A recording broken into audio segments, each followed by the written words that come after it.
What's up, everybody? Welcome to another edition of Talking Elite Fitness. I'm Sean Woodland, joined as always by Lauren Khalil. Lauren, what's up?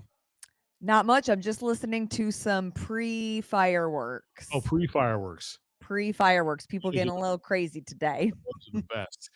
And featuring Tommy Marquez, who's been out working hard all day. Tommy, how are you?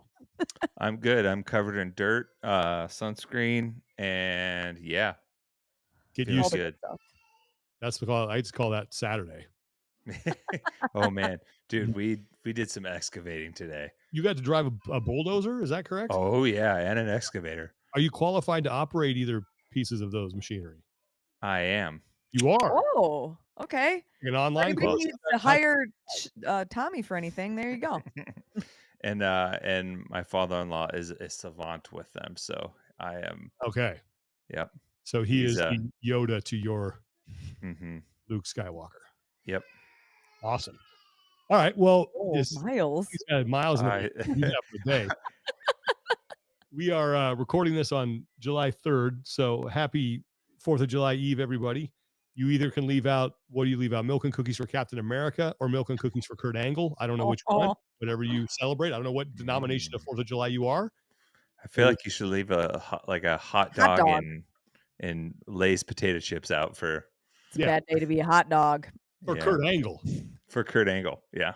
Okay, so bad. All right, so I was in Vegas this past weekend. That brought up a memory. Bad day to be a hot dog. I'm with my friend Mike. I've known him for 27 years.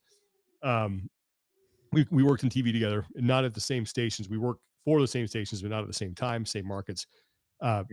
Anyway, we're at the stadium stadium swim at Circa, which is, if you've ever been, there's a gigantic water complex and it's got a huge outdoor screen, and we're just hanging out. And he has had a few wobbly pops, and there's a woman in the pool, and she is wearing that hat. Oh, Bad amazing. day to be a hot dog. And he goes, bad day to be a hot dog. What is that? Look at that. And I go, it probably means that she's going to eat a bunch of hot dogs later. It's a bad. He goes, I don't get it. That doesn't. And now obviously, I go, Mike, it's a bad day to be a hot dog. You're going to eat a lot of hot dogs. And so he proceeds to like swim up to her, No. asks her what the hat is, and she gives him Amazing. the same answer that I just gave him. And he comes back. He goes, yeah, I don't get it. All right, whatever.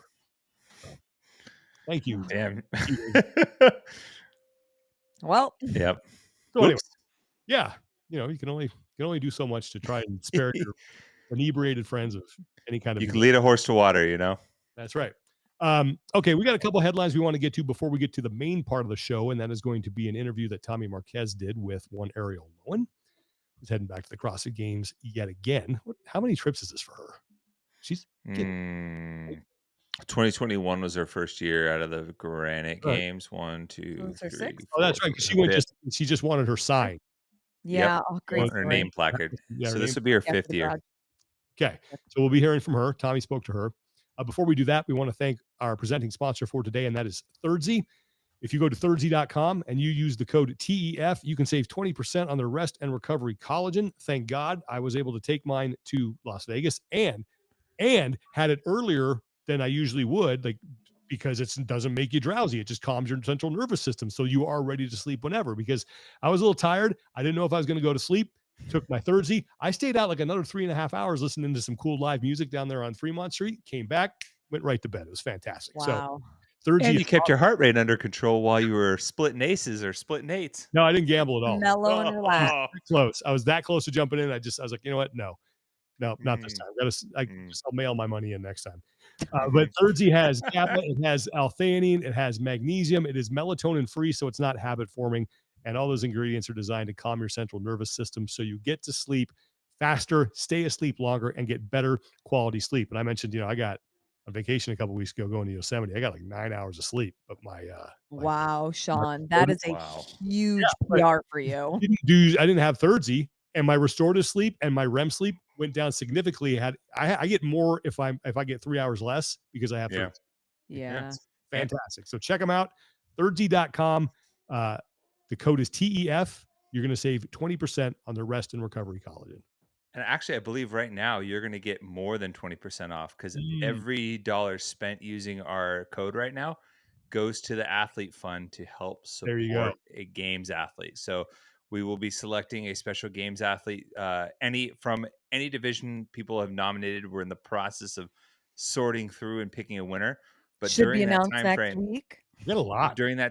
you get 30% off plus 20% of Ooh, the money spent goes directly to the fund. So you damn. get a better discount. Money goes directly to the athlete, and we'll get to announce the winner soon. So no better reason than to hop on the Thirdzy train right now and send it for a good cause. It's a win-win-win all the way around. Yep. Thirdzy.com. The code is TEF. Okay, let's talk about a couple quick headlines here.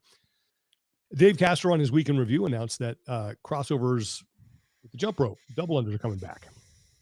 Those first showed up in 2022 or 2021. It was Boz's 2. 2022. 2. Yep. Nick, and they did it in a way. So it was like the speed skill. Was it the speed skill medley is what they called it? Mhm. Mhm. And they did it in a way so that that movement did not show up until the final round, because it was it was an elimination style event where they took like the top 20 times and the top 10 times. So it wasn't even until the third round that those were even tested. And it was Nick Matthew who was the only guy who was able to complete all of it. So it's not the whole field didn't have to do it. Yeah. I And believe Guy got it late too. I Guy think might he have. got a few, and Danielle Brandon got a few. She didn't get through it, but she was starting Mhm. to get it. Yeah. And I don't think there's any surprise that these are coming back, because this is something that is common at the CrossFit Games. And I think the pegboard is probably the best example of this, as Mhm. something that stopped a ton of athletes dead in their tracks. And they brought it back, I think the next year, right? They brought it back Yeah. pretty quickly, and all of a Yep. sudden everybody could do it. So it's a Yep. cool way to show, hey, we threw this out there once, no one could do it. I guarantee you a lot more people than just Nick Matthew and Daniel Brandon are going to be successful at it. Oh, all of the athletes. I feel like that's all I've seen on Instagram stories is them practicing or people showing, like, the marks on their legs and their backs as they're trying, kind of like when we were first learning double unders and you have whiplashes, like, they're experiencing bruises now from this. Also a different jump rope is better for this one, right? Yeah, Like we're used to like thicker. the wiry speed ropes, and for a lot of athletes they like something with a little bit more weight to it, maybe with some, you know, even the old school like beaded ropes, Yeah. Yeah, you the know. one from PE class. Um yeah, that you get a lot more like weight and feedback from. Like I actually like doing them on those. Me too. Um but I didn't think it was that big of a I I'll admit, I didn't think it was that big of a deal when people were flipping out about him the first time. 'Cause I don't know Why? if you remember, I don't know, people were all up in arms about the crossovers and the fact, like, the games athletes, like, couldn't do them. No, Anytime the why game did that upset you? No, it didn't upset me. I'm saying it didn't. So Okay, everyone was sorry. up in arms on that, and I didn't quite understand the frustration about it because, like, we were sitting in meetings, like, talking with Boz about the program, and he was like, "People are gonna be upset about this, but only 5 athletes earn the right to actually showcase this, right?" Mhm. Mhm. So, like, no, was it 10 out of 80 athletes, right? So an eighth of the field is actually gets to have a chance at doing that. No, even less. Yeah, yeah, 10 out of 80. Yep. So it's like most of these, what is that? Like less than 15%, maybe 15%. Yeah. But the vast majority of the games field don't actually have anything to complain about because they won't get there and they won't get a chance to attempt them. So Mm. and like when he painted it that way, and when I thought about it, like, hey, like it's like you have to earn the chance to get after that and showcase that skill. It wasn't as big of an issue for me. Yeah, the fact that he said that, and the fact that they had so few people actually have to face that, Hmm. I agree. Had they put that in the first round, then I think there's a legitimate gripe there, because now the Yeah, whole field is just stop. struggling. Uh, Yeah. which is what we saw with the pegboard back in 2015. Like that was a big thing because only a few people got past it, Hmm. and you had Yeah. some athletes who chose to not even attempt it, and that was a big controversy too, because they were fresh going into then the second part of that whole event. And yeah, so the fact that You, they put it yeah. late, You could make an argument that the way the pegboard was programmed and people choosing to rest, like, it was the difference between Sarah winning and Katrin winning that first I year. would agree with that. I Yeah. think it definitely made a difference. Mhm. And it will be, so it'll be interesting to see here in this year where it shows up. Now I think they'll have more people. I think the whole field will have to do them, but part of me thinks maybe it's like a round thing where it gets progressively, it's like the rope gets progressively harder or something, and that is in the final round. So there is still a little bit, you got to earn it to get there, and then I don't know, but I could almost see it as like a turnaround point and a down and back chipper, yeah, like a yeah, ladder chipper, right? Where like you get all this way, and then it's like the gatekeeper for like the back half of the workout. But it's not, not something super super high rep, I yeah. guess. But still, they're gonna be fine. Like they're I don't know. I don't think they're that hard.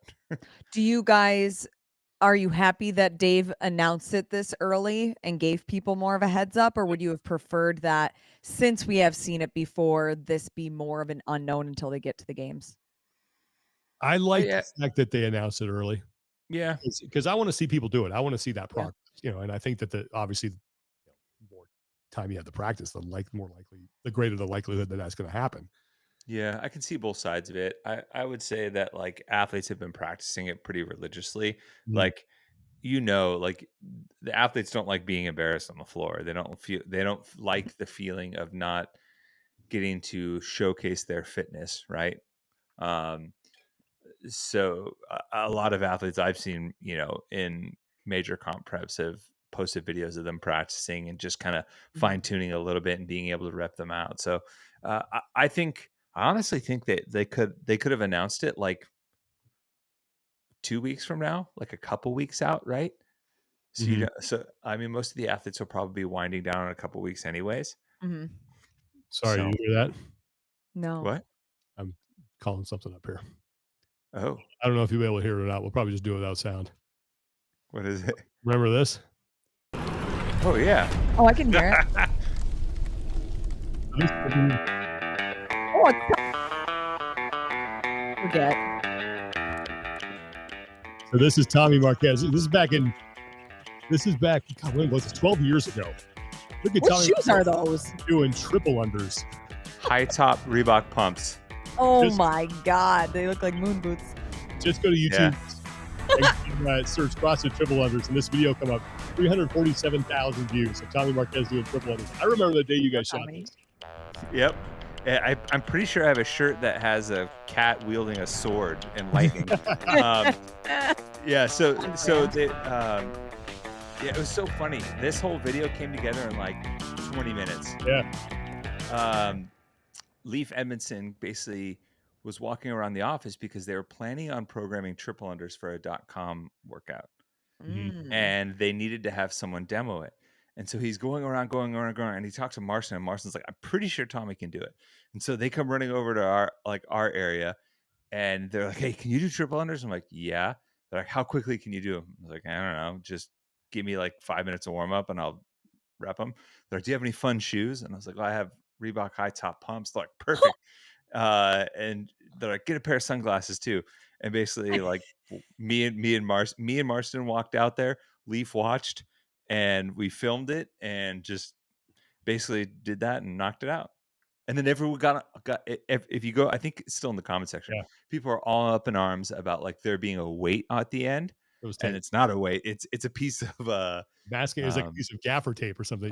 yeah, it's a piece of gaff Duct tape tape. because the cabling frayed a Was little bit and coming was undone. it was cutting me when I Oh missed it. So my god. I had to tape over it just for, so I didn't look like it was a Still, exercise in flagellation.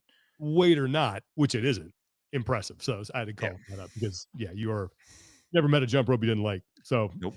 Very double true. under crossovers are coming up, and I don't know, maybe triple unders one day, maybe. Did they Yeah. program them or did they scrap that idea? I want to say they scrapped that idea. Okay, 'cause I I programmed before. oh my god, I feel like someone has done them before somewhere. Probably, but I don't Yeah. think .com ever programmed them, and I know Cross has never had them in a competition. Cross has ever having them in a competition. .com programmed them a long time ago, but Okay, so yeah. that cool. All right, next thing, congratulations to Bethany Flores. Gotta give her the horn. Yeah. She's pregnant, expecting a child in December. So The congrats. year of the babies. That's good for her. That's great. Super happy for her. Yeah, you can go to her Instagram page. I'll call it up actually. So if you guys are watching, you can see it. But she has a lengthy um, So you go to her page here. She has a lengthy sort of thing. Randy and I have been keeping a little secret for 14 weeks, and then goes on to kind of go back. Found out a week before online semifinals that I was pregnant. Congratulations! And then whole lot, another layer of hard that it added to it, and then kind of Yeah. goes through her whole story. So, congratulations to Bethany Flores, who is she's going to be a mom. That's awesome. Good So, people. so that means she was pregnant during World Fitness Project too, when she was just kind of cruising. Yep. That's crazy. Yeah. Mm. Dang. Good for her. Crazy. I just want to shout out, give some congratulations there to Bethany. That's Love awesome. to see it. All right. Well, Love to see it. before we get into our interview with Arielle Loewen, and I'm going to tease something too. After the interview, come back and I'm going to make an analogy between Arielle Loewen and an OG CrossFitter that just popped into my head the other day while I was driving. And I want to see if Oh. you agree with me, Tommy. Okay. So, but before we do that, we also want to thank our other sponsor. That is Victory Grips, grips that are designed by former gymnast and CrossFit affiliate owner Victor Pellegrino. So they've been around since 2016. And if you know your CrossFit history, grips really are sort of a recent thing. So they were one of the originals. I mean, I remember back Oh, in the day geez. where, we're like taping our hands with those things. Someone maybe had like a gymnastics grips that you could use. But yeah, there was no such thing as grips until about 2015, 2016. They were the first to develop synthetic leather grips, rubber grips, and the fingerless design. And look, they have grips for all bars, all types of environments. They have the X2 All types of material, hands. which is a synthetic leather, pardon me. It's great for sweaty workouts and humid conditions. Most grips, they're like kind of one size fits all. And if like, you don't like this one, well, tough. You got to make it work. If comfort is important to you, they have this really cool, like fit, like The V series. the V series. Like I love this. Love them. It's kind of, Big fan. when you see it, it's When you hard see to explain. It's like the wrist strap is like angled off of the grip, right? So it doesn't. Shaped like a V. It's shaped like a V. Exactly. That would be an easy way to explain it. But I was trying to say the V doesn't. It really looks more like a Y, but the wrist thing itself I is see what you're saying. and it Yeah. has a really like comfortable fit around your wrist, because a lot of times you get those and you put them around like really tightly and they kind of dig into the side there. Or I'll always wear sweatbands under my grips. Mhm. And with these ones, the padding is just thick enough where you don't have to. Yeah. Very comfortable. So check them out. You can go to victorygrips.com. Our code is TEF and you save 20%. And again, they got all kinds of grips. If you don't like the fingerless, you can get the finger holes in them. You don't want that, you can get like wider, longer, softer, different materials. Check them all out. Explore the space. They're fantastic. Love me my Victory. I'm a sucker for good grips, because I was back in the day. I remember ripping so many times. Same. I tried so many things, and there were so many like little gimmicky things out there. You ever get those like they're like the little half gloves that you put on? Did you ever get those? I tried those. I stopped at those. I didn't. Like, I don't care. Like I'm tired of my hands ripping. So yeah, get yourself a great pair of grips, and Victory Grips is where you can do it. Victorygrips.com. Save yourself some money with the code TEF.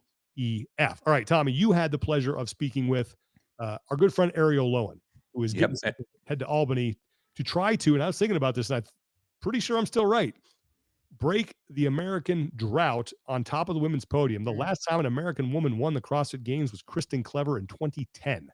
Long time. That is correct. Okay. Yeah. Ooh, man. International women between Iceland, Canada, Australia have had a stranglehold on it. So yeah, had a great conversation with Ariel.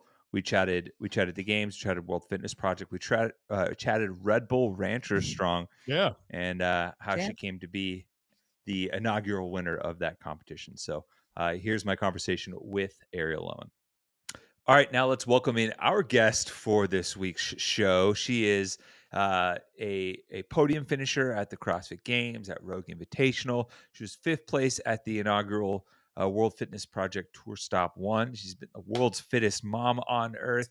And she's also the Rancher Strong champ on the women's side. It's none other than Arielle Lowen. Arielle, how you doing today? Hey, thanks for having me. Man, what a list of accomplishments. Hey, and you're only adding to it, but let's start with that last one, because that was kind of a cool thing to pop up in the fitness world feed is the Red Bull Rancher Strong event that I think it might have been one of their first or second events, maybe their first one ever of that type of an event. How did you hear about it? How did you get involved? And what was kind of the experience? I mean, it looked a blast. I'm sure you got to see all the fun we had. I actually didn't find out about it until about a week before. I got an Oh, email and they're like, "Hey, we need a few more women." And it was actually O'Keefe was like, uh-huh. "Hey, they're looking for women in Texas. Would you drive down and be willing to do this?" And I talked to Dylan and we're like, "You know what? What's a 5-hour drive? Let's go."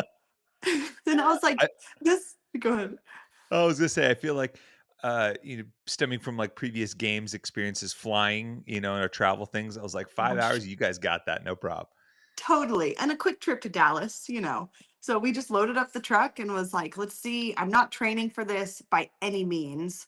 I'm just doing CrossFit to prepare for this. Let's see if that's enough. And it 100% was, but it was crazy obstacle course, a mix of ninja, a little bit of CrossFit in there, a little bit of agility, a sled pull, and like a 90-second sprint. So it was a blast, but actually pretty challenging.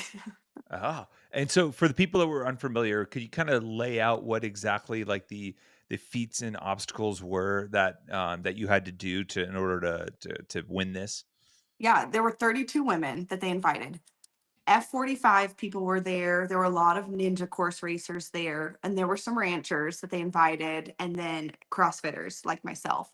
So you had this wide variety of people. And 3, 2, 1, go. You go head to head against somebody on this huge Red Bull course. You go down monkey bars. You carry some rogue feed sandbags.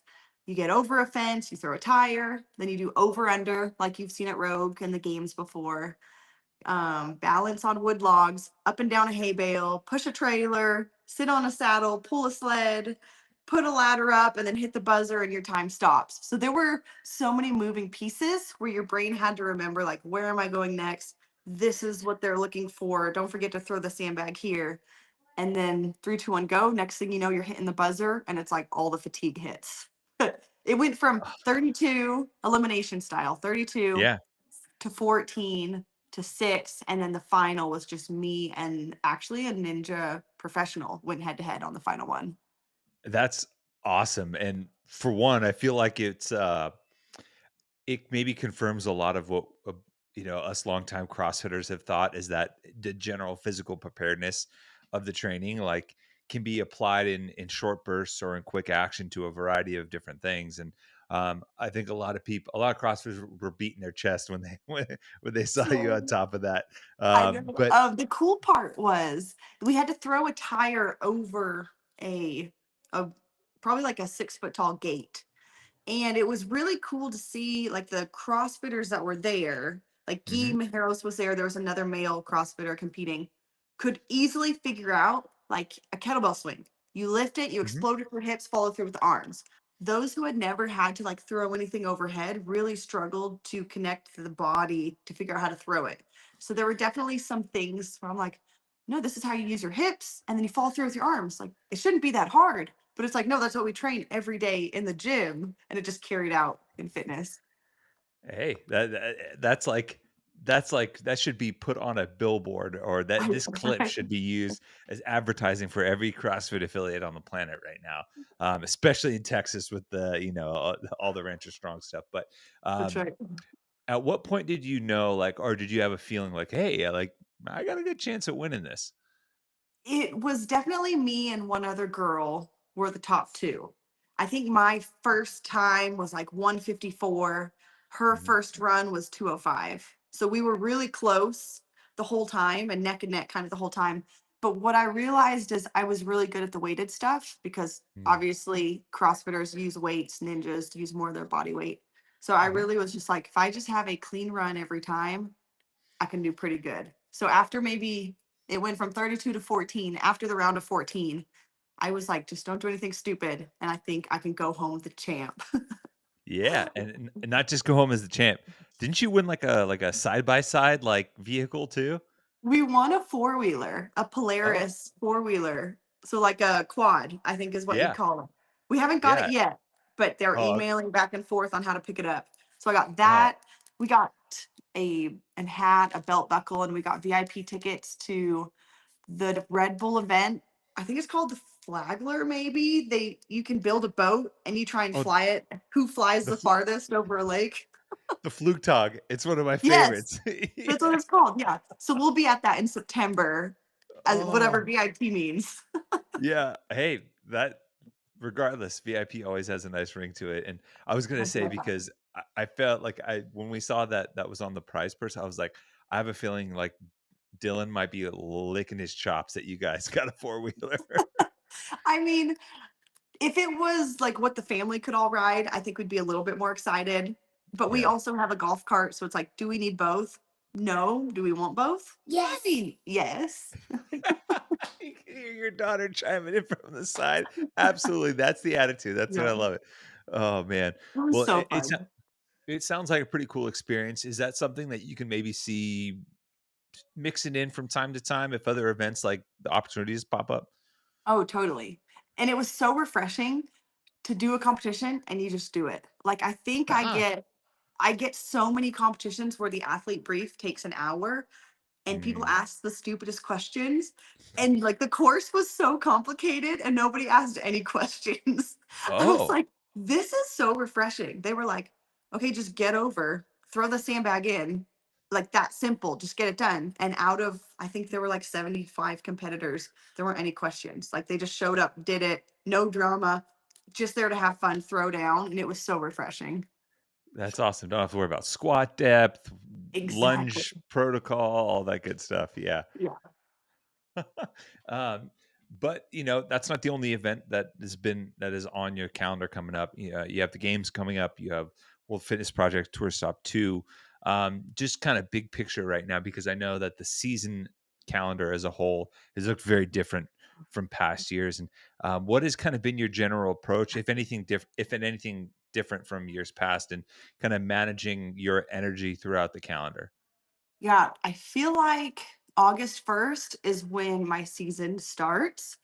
I feel Mm. like the beginning of the year was very chill, very relaxed. I'm 100% expecting the back half of the year to be very busy and full and all the things. So I've like managed my time to where I feel like I'm relaxing the first half of the year. Back half of the year, we got a lot. Games, World Fitness Project, potentially Rogue, potentially Mhm. Copenhagen with the end of the World Fitness Project. So I'm mentally preparing myself to be very busy.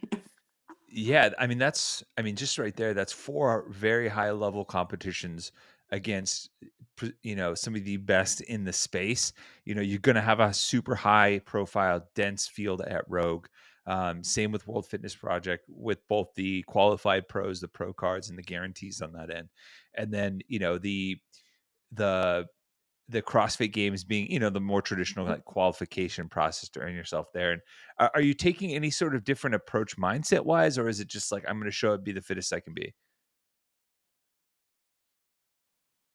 Pretty different. Normally, this time of the year, I have a set peaking, like I am in the peak. This is the mountain I'm going up to peak. This is my Mm. intentionality with training. And right now, my approach is just like I have like three things I say, or maybe it's four. I move, I groove, I show up, I improve. Like I'm not going to Mm. stress over peaking at a certain time. Like I'm just gonna stay, okay, I showed up, moved, groove, showed up, improved. I'm good. I sweated today, that's enough. I did my strength stuff, that's enough. It's just trying to keep fitness all year round, not necessarily kill myself to be amazing for one competition. I'd rather be consistent for all four potentially coming up in the off season. Yeah, I love that. How did you settle on that? First off, that sounds like it's right out of like a Disney movie, like The Emperor's New Groove or something like that. I Like, love but, that. but Yeah, me too. how did you settle on that kind of mantra, and what were maybe some of the aspects that pushed you towards that? Unfortunately, last season I peaked hard. I trained hard. I did all the things and then it was all meaningless. It was all for nothing. And I realized that like life is more important, enjoying my fitness is more important. I'm not going to do that again. So I'm just going to enjoy the fitness I do and also just like take it day by day. Like what I'm doing is enough and I'm really happy with qualifying, getting fifth at the WFP, and just realizing like it's enough. I don't have Mhm. to do anything crazy. I don't have to Yeah. prove anything. I've done. I'm the Red Bull Rancher champ. Like, what else do I have to prove? You know? Exactly. No, that's I guess you could say that's a title that only maybe or only the male champ can ever claim to. So Right. that's a pretty rarefied air. But I've always enjoyed your perspective, particularly from the outset when you qualified way back at the Granite Games and you didn't expect it. Do you feel like the fact that your elite level career in the sport started unexpectedly that it has grounded you more? I think so. I just appreciate it more.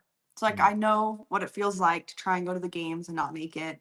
I know what it feels like to try and be elite and not be elite. So now I just mm. appreciate every opportunity. And like my value does not come from placement. And I think it's very freeing as an athlete because I can just do my best and I can just train every day at my best. And that's enough, regardless what the leaderboard says. Yeah, yeah. And well, I will say this one thing that I do remember you saying that you had been working on when we were in SoCal for Tier-Waza SoCal.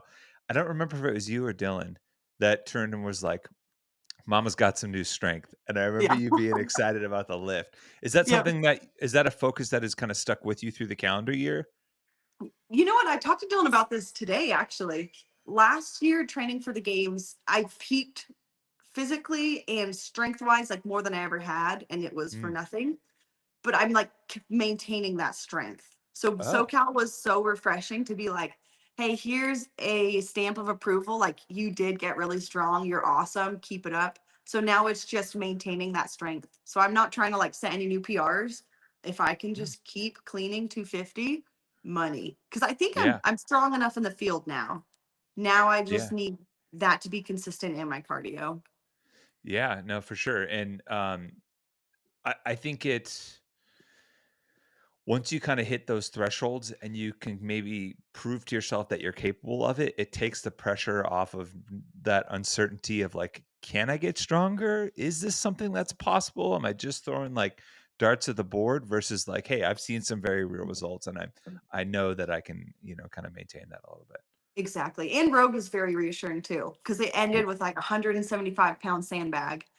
And that would have crushed me back in the day. But it was like, no, Mhm. I can do this. I'm strong. I can, just changing my mindset.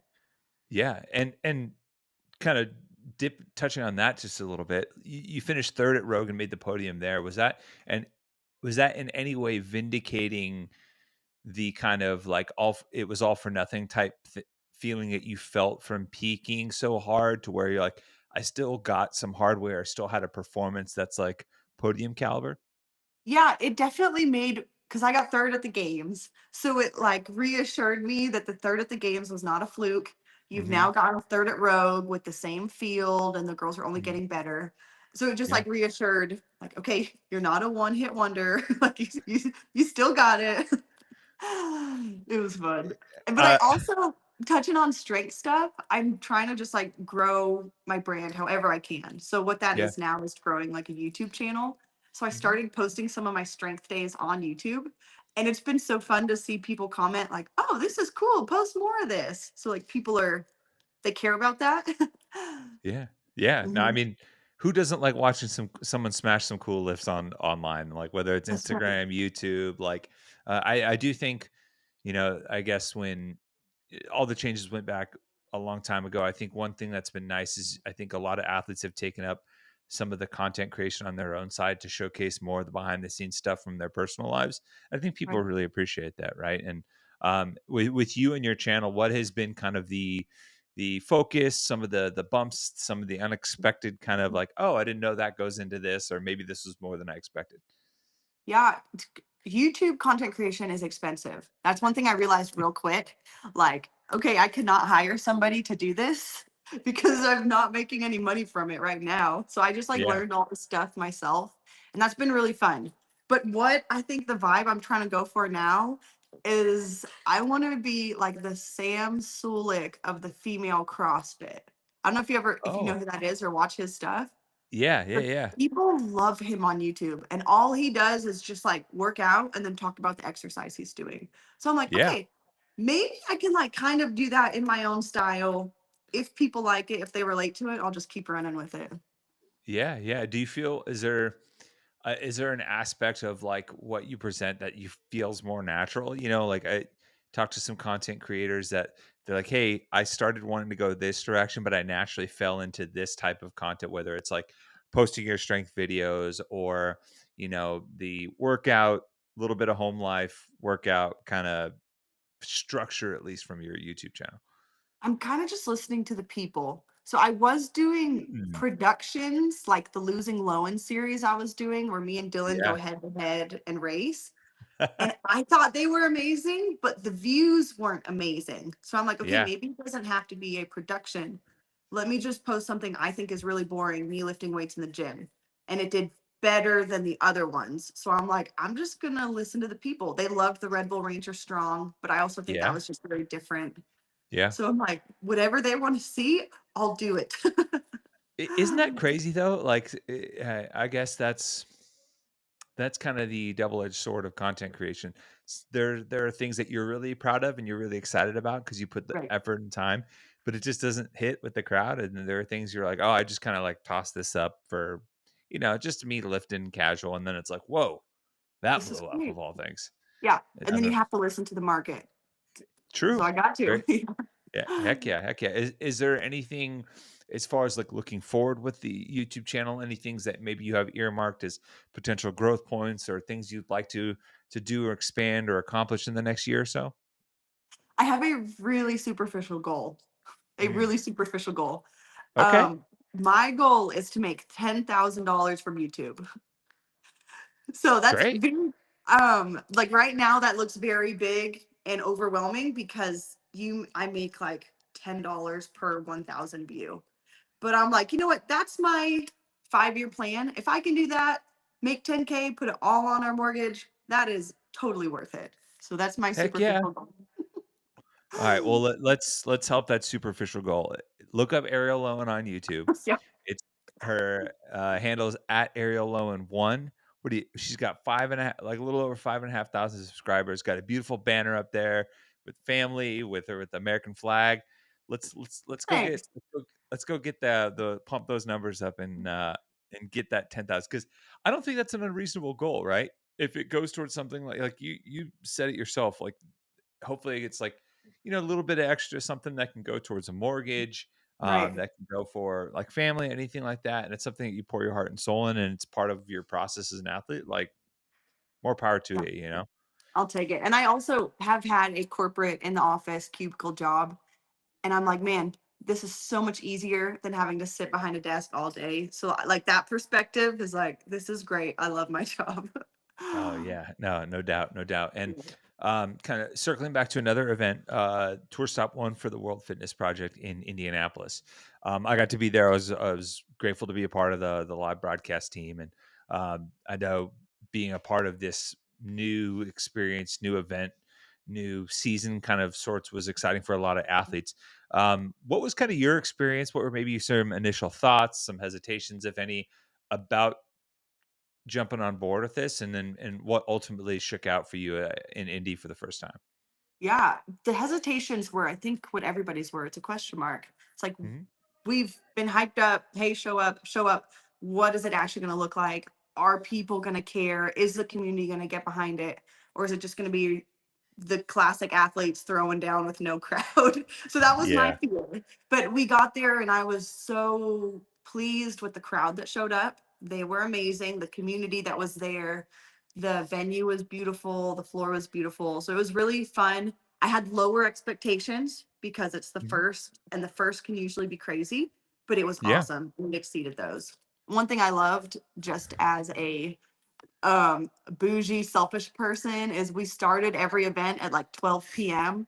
So you had the Oh, morning to wake up, get coffee, get fueled, make your way to the venue, and then it's go time. It didn't yeah. feel rushed. It felt relaxed. We could kind of enjoy the city of Indianapolis a bit, and it Nice. was pretty nice. That's awesome.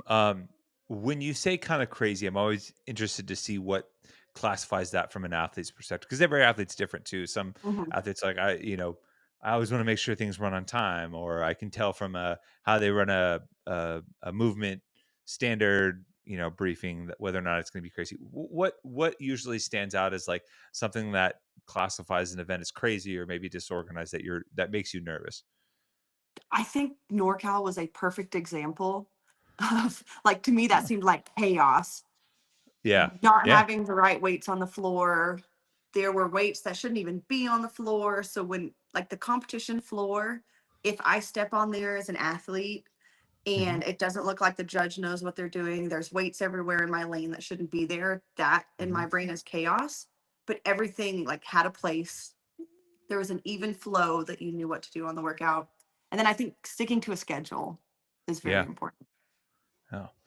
And now I guess with the season kind of guaranteeing you 3 appearances, is there any hesitation around any of the 3 stops? Like, were you from the get-go like, "I'm gonna go to all 3," or, "Are we gonna play and see how this goes?" I know that having the tour card allows you entry into it, but doesn't necessarily mean you're gonna go, as we've seen, Haley Adams, Emma McQuaid sat out the first 2 due to injury, and I'm curious if there's any other reason why you wouldn't go to the other 2. The only reason I wouldn't go is if something came up with family. Like Mm, if Dylan's business was crazy, Blakely needed me. But like I mhm. signed up to attend all 3 and like I'm fully Nice. prepared. But also it's a vacation, like not a vacation because I'm working, but I get to go to Mesa, see what Mesa's all about. I get to Yeah. go to Denmark, Copenhagen. Why would I not say no? So I went in knowing, I don't want to say that the first tour didn't matter, but it's a combination of 3. So it's like I'm going to do my best effort in 3, not necessarily try and win the first one. It's Mhm. a it's I'd rather be better in Denmark. So I went into the first one just like, let's see what happens, have fun, soak it all in. Okay, now we know what it is. Let's get a little bit better, and then let's get a little bit better for the final. Mhm.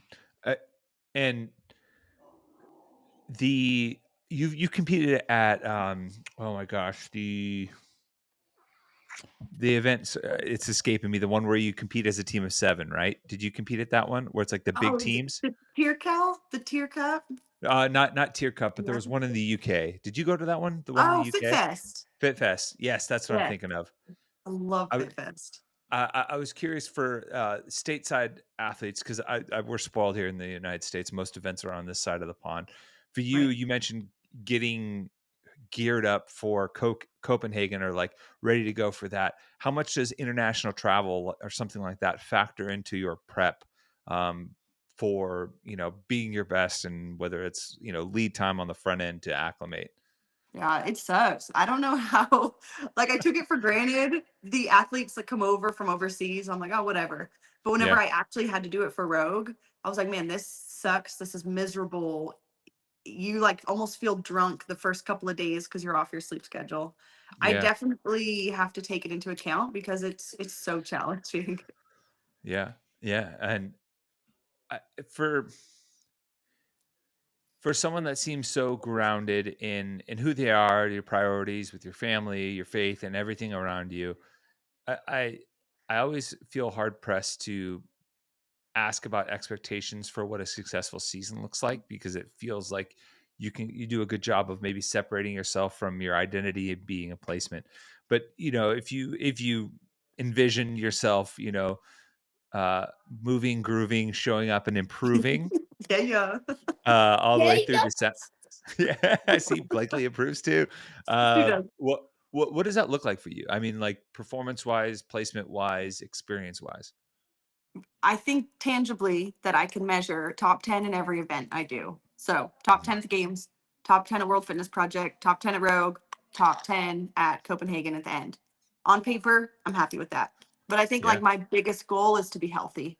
If I yeah. can do the back half of the year, which is going to be a lot physically, if I can come out of that healthy, that's a win. Yeah, yeah, for sure. No, and I like that tangible goals. I think obviously top 10 is something from externally we would expect from someone of your Yeah. caliber, because you've proven at this standpoint too. But I um, mean, maybe if I want to be crazy, top 5 in all of them. But yeah, like you just don't know. You don't know what the workouts are, what the events will be. So I don't want to set my goals too high. I don't want to necessarily draw comparisons to other sports. Is that something you feel like sets our sport apart in terms of like setting expectations? Because I feel like in other sports, maybe athletes aren't as hesitant to throw like a very distinct placement goal out or expectation for them for a game, whether it's just, binary, like we want to win. Um, but it seems like every time I talk to an athlete, and this is just kind of me spitballing, they're always like a little bit on their heels providing predictions, just because the idea of like, we don't know what the program is going to be. We don't know what's going to be asked of us is always out there. Right. I mean, unless you're Tia, who's just good at everything, like the programming Yeah. matters. If they make the games all cardio based running, I will not have a good shot at top five. Like that's just how it is. If they make Hmm. it high skill and a little bit heavier, kind of like a rogue, I have a good shot at top five. It's just so dependent on what they decide they want to program, and it Hmm. can either screw us over or be great depending on your gifts. Yeah, for And sure. like And I feel like a really good programmer can test everything creatively. mhm, Like nothing is skewed to like, oh, this favors a shorter athlete. Oh, this favors a taller athlete. Like a good mhm. programmer can do that. It just takes, I mean, it takes a lot of thought and detail and a few people in the room to figure that out. Yeah, for sure. You did mention Tia though, and she just announced that she's, going to be returning to Albany. Right. I think the overwhelming consensus is like, oh, Tia's coming. Okay, she's going to win. From Totally. from an athlete side of things, like, what is that? What is your reaction? Because I know you don't want to necessarily admit defeat right away, right? And you always want to give yourself a shot, but um, does that creep into your mind at all? I mean, there's a bit of reality. So, like, if you look at Tia, she's won 7 times in a row. So, I don't want to, I would never underestimate her because chances are she will stand on top based on her track record. Look at what she's Mhm, done. So, I kind of go in just saying, like, a podium spot is great. That's mhm. obtainable. Yeah. I don't think first place is, but if the programming is very heavy and she hasn't been training heavy, maybe. But you would be foolish to counter out. Yeah, and Yeah. as far as like her effect being on the floor, I don't know if you're super familiar with this, but there in golf there used to be what was called the Tiger Woods effect, where if Tiger Woods showed up to a tournament, the entire field, regardless of whether they were at the top close by or whether he was winning or not, just him showing up to the field on average meant that the rest of the golfers would shoot 1 to 2 shots worse than they would if he wasn't there. So Interesting. his physical presence had an intimidation factor and affected and left a wake around him that other golfers had a hard time navigating. Do you sense anything like that with Tia? Is the sport different? Is there something along the lines of like, hey, she shows up and maybe I can, learn a few things from her or inspired by her, or is it as a, kind of blinders on type scenario? Now that you say that, like I showed up to the World Fitness Project. She didn't um sign a contract with them. And I looked at the World Fitness Project like, okay, let's see if I can win a workout. Because now there's this question mark of like, okay, we know Tia's not going to win them all because she's not there. Who's going to Hmm. win each one? And it kind of made it a bit more hopeful, exciting. Versus Yeah. the games, it's like winning a workout at the games is crazy because usually Tia or Laura win them all. Yeah. So it was kind of Unless it's Elizabeth elevated, right? that's right. So it was kind of Yeah. fun going into the WFP because it's like, okay, who's going to win this workout? I don't really know. Let's see what Hmm. happens. Yeah. Well, then I guess, and I'll be interested to talk to other people too, because I guess that does mean there is at least some effect um, to it. But I think it kind makes of, the wins more fun. Like elevating Elizabeth would not have meant the same to me if Tia wasn't there. But oh, because she interesting. was, it makes me a little bit more proud of it. So it's a little mixture of both, right? Like maybe it Right. reframes your approach, but also, on the plus side, like if you do hit one out of the park, you kind of have bragging rights. You can say like, "Hey, I went toe to toe with the best there ever is, and won." Right? Yeah. Huh. Interesting. Yeah. Is uh, I don't know if we've talked about this before, but what do you envision as sort of like your career lifespan? It's kind of a taboo thing I think to talk about sometimes with some of Yeah. the athletes, just because do you have instances like, Sam Briggs or Becca Voigt Miller that were competing for forever, but you also have athletes that start young and then they lose But themselves yeah, in the sport a little bit. Yeah. And I'm curious, what do you maybe have as a kind of an envisionment for the career span? it's a very real thing. So it's something I think about going into every season. Is this my last season? Should I be enjoying the process of like, this is my last training for the games? Because I'm 31. I have one kid. I would like another kid. So it's very real things that we're thinking about. I don't Yeah. know. I don't know. I never thought I'd make it 5 years in a row competing at the elite stage. I would assume I'm not going more than 7 years. So I might have 2 more years left in me. And then it's like, hey, you've had 7 years doing whatever you want. Time to grow the family a bit more and focus on other things. Yeah. But I I could. would hope it's clear mentally and like peace inside of me, like God saying you're done, not a debilitating injury that I'm forced to be done. That's my worst Yeah. fear. Yeah. Yeah. No. And, knock on wood, I know. I know. all prayers up that that's the case, that you get to choose when your time is. But I also think d- there are some athletes that struggle with that. Is that your personality typically? Like some people just don't know when to walk away. I don't know. I hope it's not. But I think we just get greedy. It's like, oh, I've had 5 years. What's one more? What's one more? Yeah. What's one more? So it's just really, really, that's why I have to listen to my family and those close around me that I trust to be Yeah. like, should I do this? Yeah, for sure. And I feel like every athlete's equation, right? The balancing of the scales is different. For yours, obviously growing your family is an important element, but are there other driving factors behind the consideration to step away in addition to that? I don't think so. Because right now I have the best job ever. Like it's Yeah. the easiest money I've ever made. I love what I do. I get to interact with all these awesome people in the community all over. So I love Uh-huh. it. And if I could do it for 10 more years, 100%, Yeah. that's just unrealistic I mean, hey, you had to be you had Blake, competitive. yeah, you had Blakely and you came back and were better than ever once. Who's to say that, kid I number don't know. 2? I don't really believe in that, to be honest. I think Yeah. once I'm done, I'm done. Okay. See, there Yeah. you kind of answered it. You're like, you're not gonna once you make that decision, you're good. Yeah. So, I think so. We'll see. I would love to be on the back end of it, still be involved in the sport somehow, commentating, community events, maybe coaching, partnering with somebody to be like a coach to help people. I'd love to still be involved in it in some capacity. 100%. I can pretty much say this with confidence that when you decide to stop competing, you have Sean, Lauren, all of our full support in going into the commentating world, because it would be awesome to Oh, have your perspective, I think, um, in the booth and, on events like that for sure. thanks. I think Um, commentating is hard though. I would definitely have to work on it. I,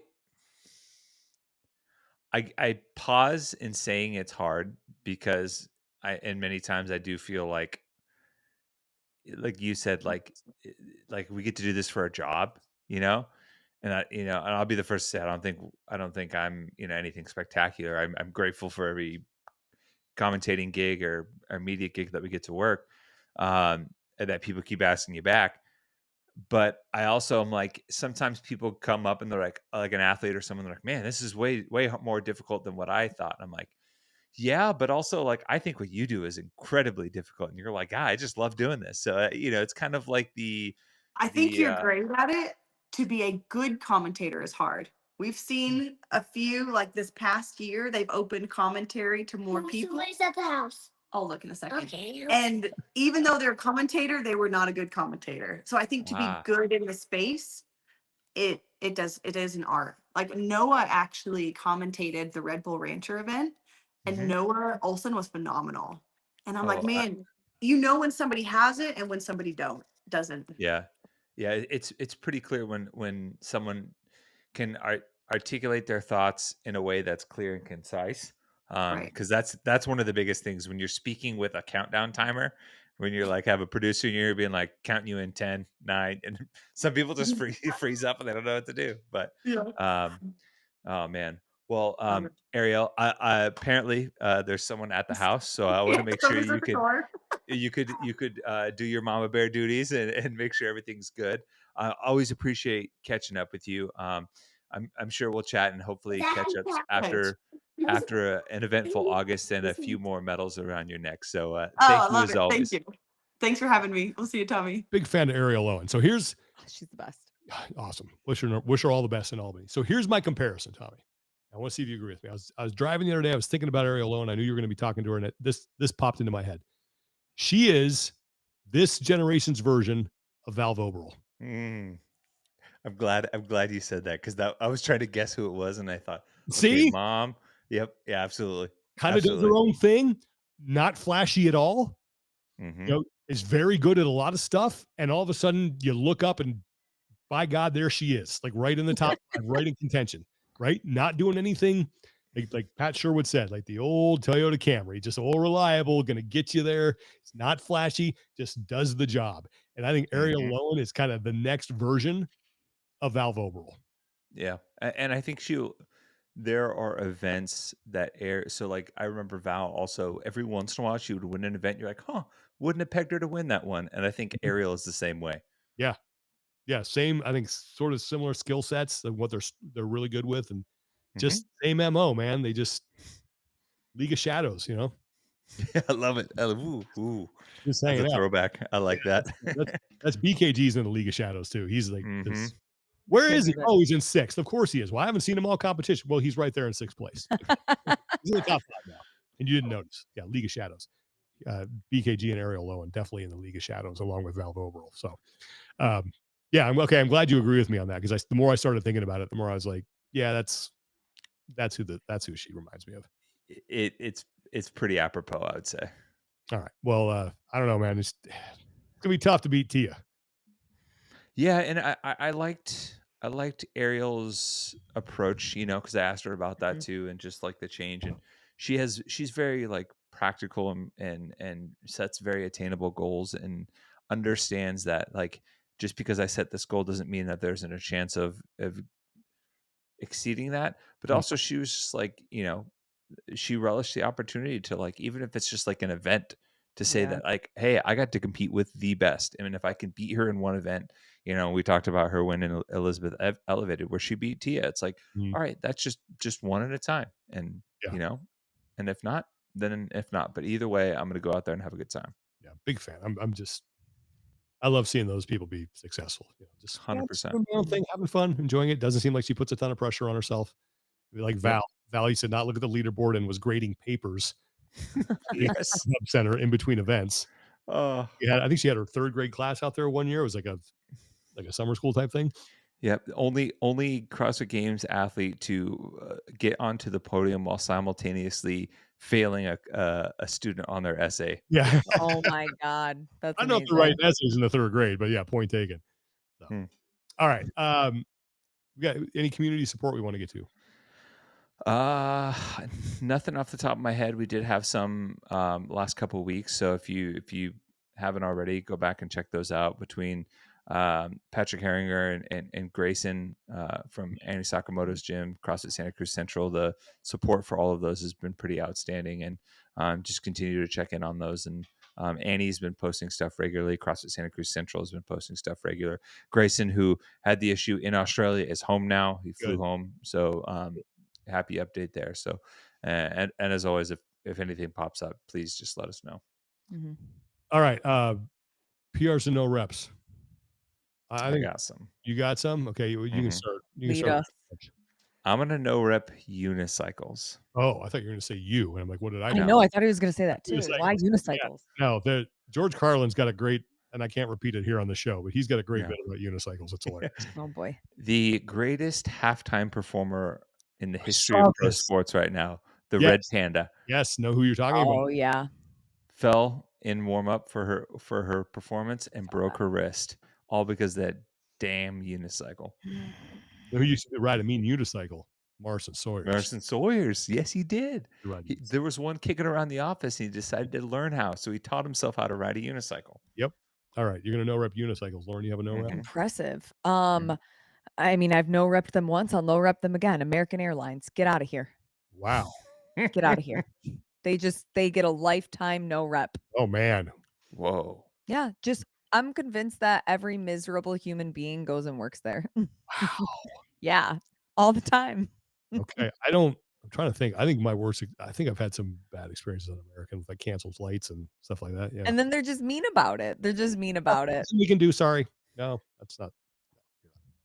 Okay. Well, I'll wrap us around here because I'm going to PR and no rep the same people. And that is Oh. people who are enjoying their last, I don't know, 14 hours with 2 full hands.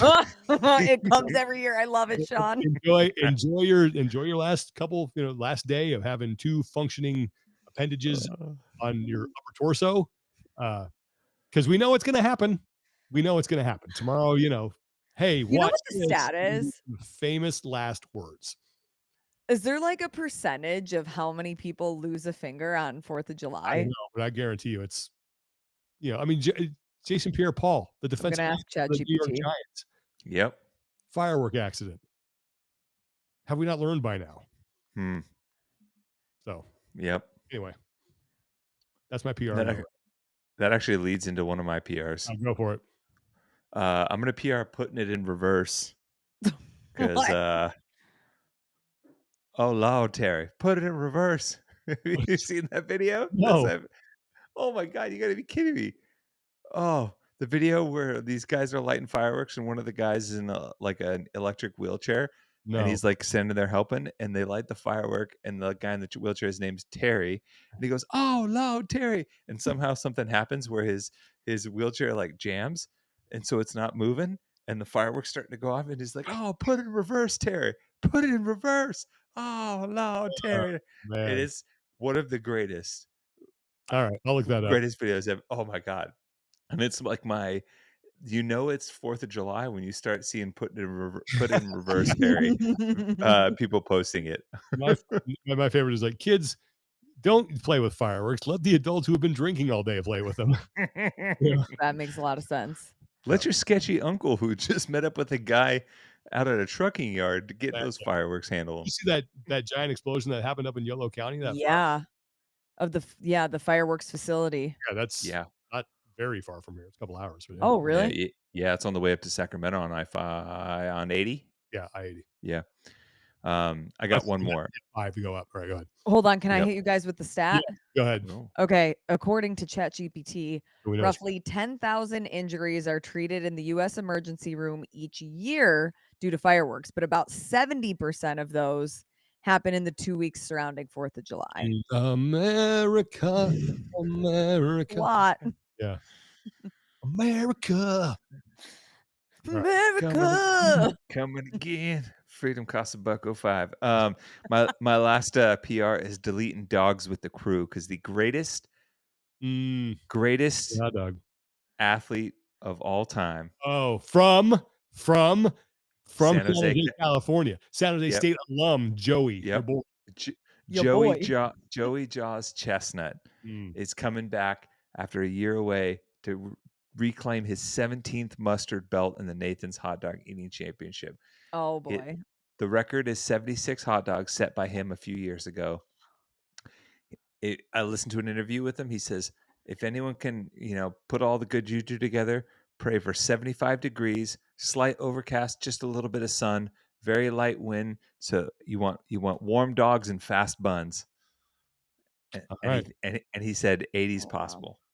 80 is possible. My God. All right. He said if anyone watches it, if he hits 50 by the 5-minute mark, it's going down. Okay. What do you think that does to your insides? Like, He actually has he's pretty interesting. He has like a protocol around like these events where like he eats, he goes through like a cleanse of sorts and then like okay. gets back on a nutrition plan and like how he handles it. Although props to him because he does go out and have some beers with the boys afterwards. So Here's a question. Is Joey How is- Chestnut the Tia Toomey of competitive eating, or is Tia Toomey the Joey Chestnut of CrossFit? Ooh. I'll say this, Joey Chestnut has 55 world records. 55? Really? 55. 55. And he has won the Nathan's hot dog eating title 16 times. Pride The of mustard San belt. State University. I watched Joey Chestnut when he was still in the area right out of San Jose State. I watched him delete a 5-pound burrito Zilla from Iguanas in downtown San Ooh, Jose wow. in like a minute 20. It was crazy. He was just like, it was like Pac-Man, like gone. How do you think this is something you realize you're good at? I think him along with Kobayashi actually have something about genetically, something about where their stomach sits, where instead of expanding upward into their like internal organs and like causing all the fullness and issues, it sits higher and expands downward, if I'm not mistaken. Huh. They're genetically enhanced. They're just built different. Lauren, you got a PR? No, just a lot of good hot dog talk, you know.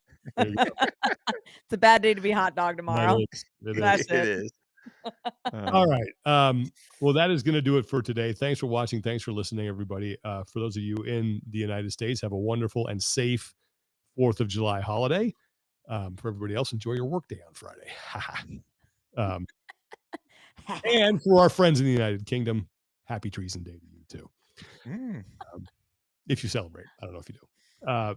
So next week I think we're gonna start shifting into sort of like some games mode here, because we got a lot to talk about. Ready. CrossFit Games.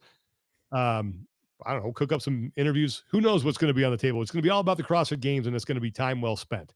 So enjoy your holiday, everybody. Please stay safe. For Lauren Khalil and Tommy Marquez, I'm Sean Woodland. To take care of each other, be better, and we will talk to you guys next time.